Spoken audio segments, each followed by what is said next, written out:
Today we're seeing if it's possible to visit Moreton Island without a tour, and to make things harder, we're not even taking the car. We're back with another budget backpacking episode here in Australia.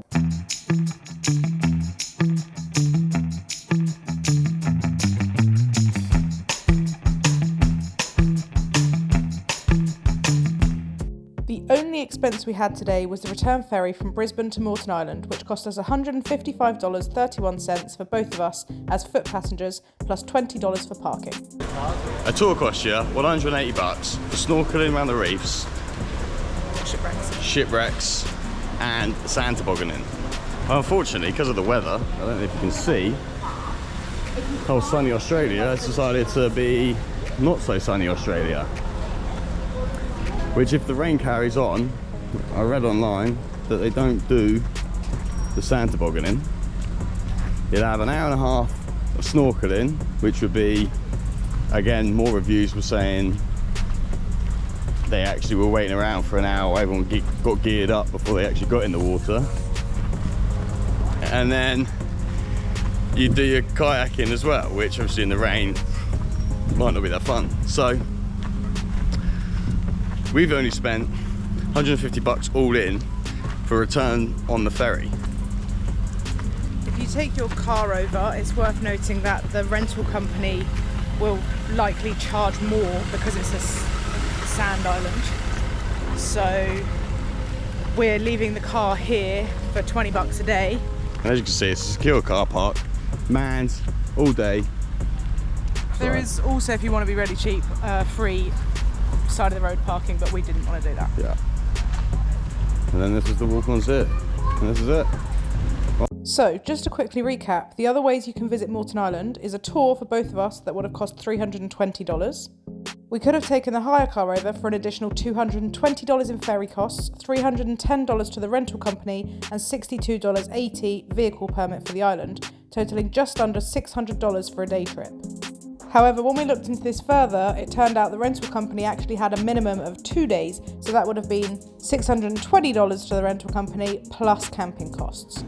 So the way we did this as foot passengers for the day is by far the cheapest option at $175.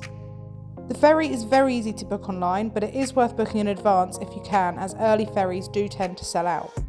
In terms of location, the port is just 40 minutes from Brisbane CBD, and there is secure parking for just $20 a day or free street parking. The ferry takes around 90 minutes to reach the island and has toilets and a cafe on board. When you get off the ferry at Moreton Island, the snorkeling for the shipwrecks is right there, accessible from this beach. If you do any research before reaching the island, you'll know that tides make swimming to the wrecks incredibly difficult, which is why you'll often be sold a snorkel tour, as the boats actually drop you right at the wrecks, avoiding swimming out to them.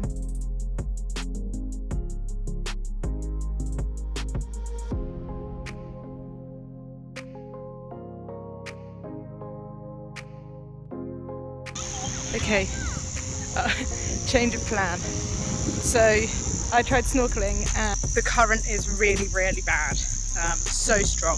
We spoke to the lifeguards and they said between high tide and low tide, the current is just it's just really strong.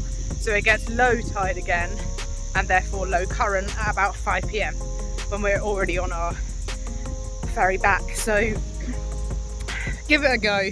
I managed to get out there to the wrecks, but it just drags you along so fast that you can't really take it in, and it's knackering. So I've done just under an hour.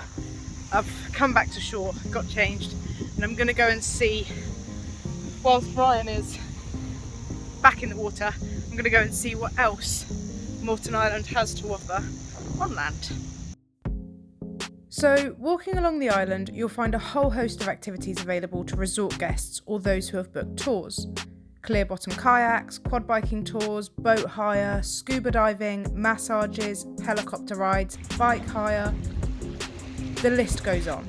But there is a slight problem with all of this. Okay, so I'm currently in the resort on Moreton Island.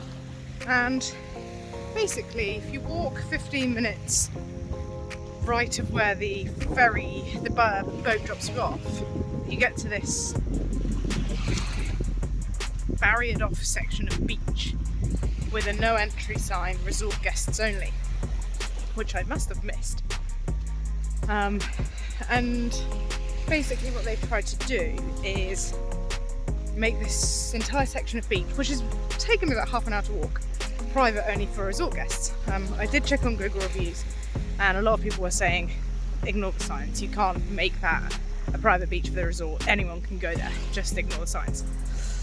So I carried on walking up the beach, and once you get onto the beach, anything slightly to the left, so where the buildings start basically,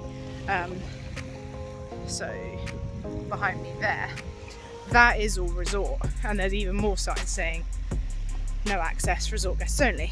And if you got there, you've got a restaurant, a shop, helicopter flights, bike hire, boat hire, quad bikes, so much stuff to do, but you have to be a resort member.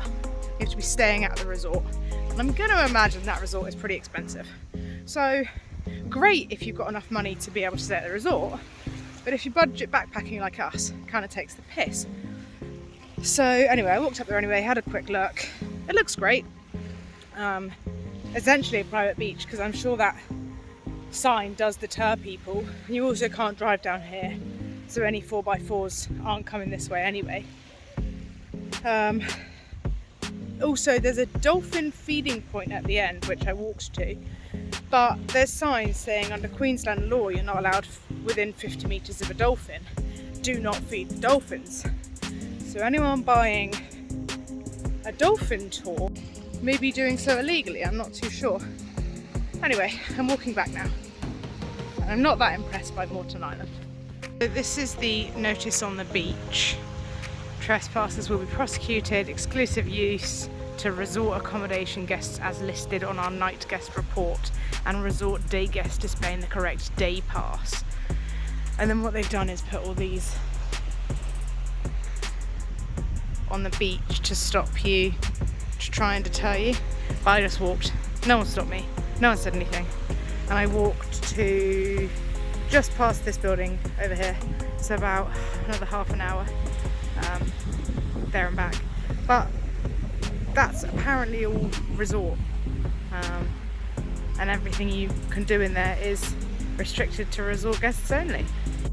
You can also rent kayaks here, but it's definitely worth booking in advance, as they were all booked on the day we arrived.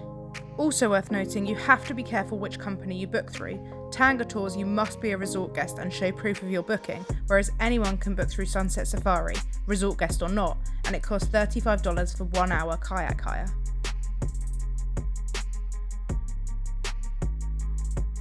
I found Ryan, and he told me how much easier it was to swim the other side of the wrecks, so we went back in.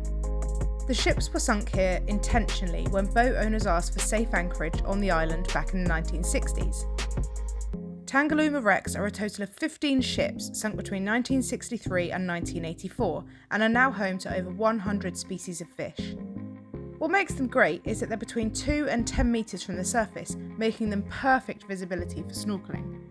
Despite what reviews might say online, it is a lifeguarded beach as well, so if you do get into any trouble with the tides, don't worry, the lifeguards are there to help. So it's definitely possible to visit Moreton Island on a budget. The ferry was quick and easy, and in our opinion, the tour wasn't needed. It is a shame the resort has taken over a bit, to the point where they won't even let non-resort guests buy a bottle of water, but if you go over with this in mind, you can have a great day exploring the wrecks for very little money. It's worth noting there are also no public toilets available, so make sure you use these on the ferry before you get off, and take plenty of drinks and snacks with you. Have you been to Moreton Island before? Did it meet your expectations? Please let us know in the comments, and don't forget to like and subscribe.